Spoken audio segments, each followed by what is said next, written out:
Okey, untuk hari ini saya akan terangkan teknik PIP dalam penulisan karangan Bahasa Melayu PT3. Okey, kita tengok kedudukan soalan karangan. Okey, karangan kertas 2, 02/2. Okey, bahagian A karangan pendek 10 markah. Bahagian B 3 soalan. Pelajar dikenakan jawab 1 soalan sahaja, 30 markah. Okey, strategi menulis karangan. Okey, pertama sekali pelajar perlu membaca soalan. Seterusnya memilih soalan yang tepat. Kemudian menyediakan rangka karangan, menulis karangan dan menyemak karangan.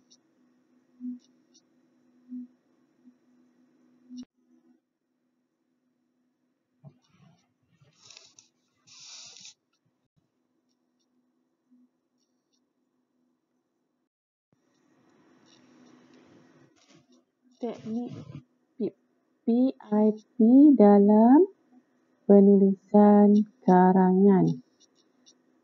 P merujuk pada pendahuluan, I merujuk pada isi dan P merujuk kepada penutup. Rangka karangan.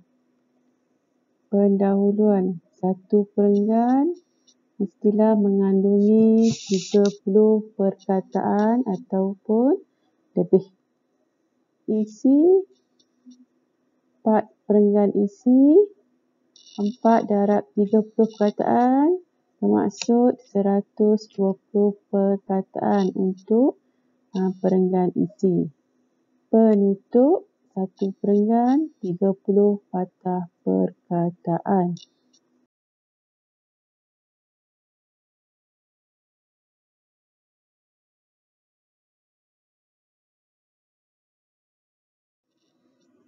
Murid dikehendaki menulis karangan yang panjangnya tidak kurang daripada 180 patah perkataan.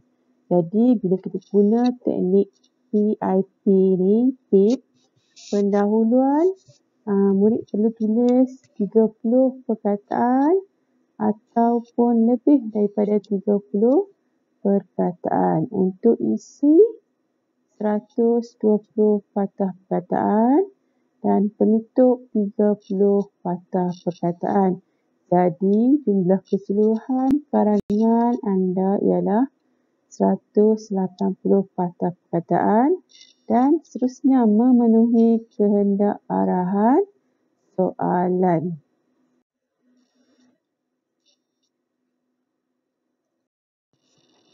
Okey, cuba perhatikan contoh soalan karangan respon terbuka.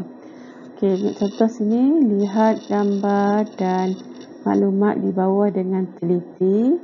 Kemudian, pilih satu daripada 3 soalan yang dikemukakan dan tulis sebuah karangan yang panjangnya tidak kurang daripada 180 patah perkataan. Okey, kita tengok sini. Teknik memilih soalan. Okey, calon ataupun murid diperlulah membaca ketiga-tiga soalan yang dikemukakan. Okey, baca dulu ketiga-tiga tu. Okey, kemudian bila dah baca ketiga soalan dengan teliti, kemudian pilih satu soalan sahaja untuk dijawab. Okey, contoh macam ni, saya pilih yang kedua. Bersukan dapat memberikan banyak faedah kepada kita. Huraikan pendapat anda tentang faedah-faedah bersukan. Okey, apa yang perlu dibuat adalah perlu baca soalan dengan teliti, kemudian gariskan kata kunci.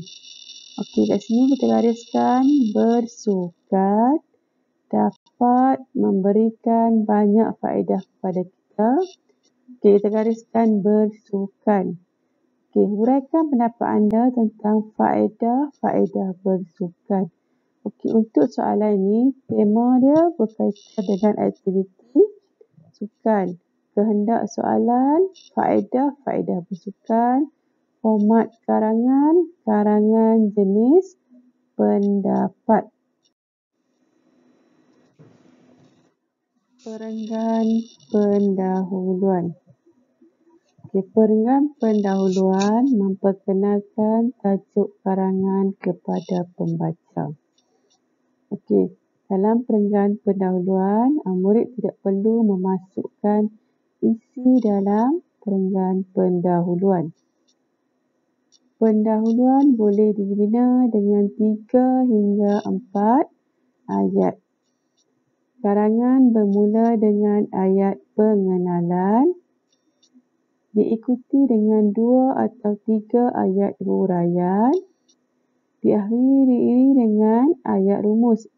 Kaitkan dengan kehendak soalan. Okey, pendahuluan PHKS. P merujuk kepada pengenalan, H merujuk kepada huraian dan KS merujuk pada kehendak soalan. Contoh perenggan pendahuluan. Okey, mutakhir ini pemodenan sukan bergerak seiring dengan kemajuan dunia. Okey, ini merujuk pada ayat pengenalan. Okey, kerajaan telah mengeluarkan kos perbelanjaan yang begitu banyak untuk menyediakan infrastruktur sukan kepada orang ramai. Sebagai bukti, pada hari ini kita dapat melihat padang permainan, dewan badminton, gelanggang olahraga dan kemudahan sukan lain yang terbina terutamanya di kawasan bandar. Ini merupakan huraian ataupun kita kata ayat untuk hangatkan isu.